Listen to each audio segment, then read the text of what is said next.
What's up, healthy people? I'm Dr. Majd, host of the Majd MD channel, here to help save the busy person an unnecessary visit to the doctor.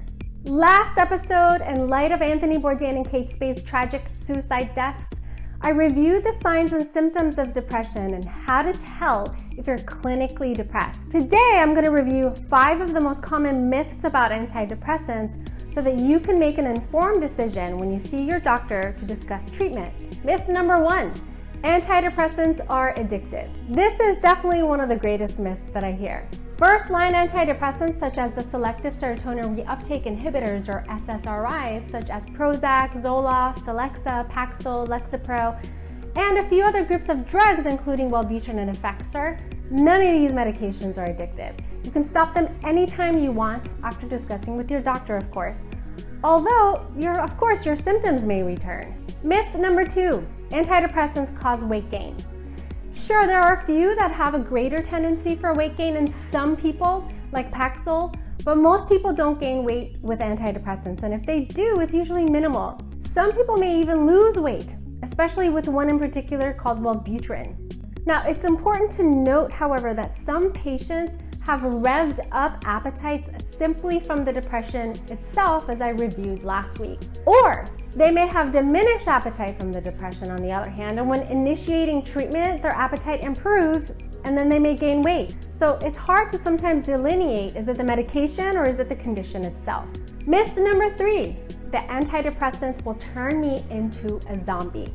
Well, honestly, that is not the goal of antidepressant treatment. Although some people may have a more calming effect from some of the medications, it's honestly very rare that I hear it's to the point where people feel unemotional. Myth number 4, that you'll have to take it for life once you initiate an antidepressant. Nope, you can stop it at any time. Most people, however, take it for at least about 6 months. However, just like a diabetic needs insulin, some patients with depression have a genetically diminished chemical in the brain, and they require treatment to increase those levels. And if you need the medication for life, honestly, there's nothing wrong with that. Myth number 5, taking an antidepressant makes you look weak. It's really time that we nip this myth in the bud. It's exactly this type of stigma that hinders us from seeking the treatment that we really need as a society when we're depressed. Depression is common in today's busy world, and some have it worse than others. And sometimes depression is genetic and not completely in your control. Taking antidepressants do not make you appear weak. It makes you human. We are not perfect, and sometimes we need help. It's okay to ask. Please seek it. You're not alone, and you don't have to suffer. Now, if you have thoughts of hurting yourself or someone else, I urge you to please seek a trusted family member or friend or your doctor. This is truly what we're here for. Know that you're not alone ever, and please call the National Suicide Prevention Lifeline at 1-800-273-8255 or the National Suicide Hotline and chat at 1-800-SUICIDE, which is 784-2433. And if you found the information useful, please let me know by giving it a thumbs up.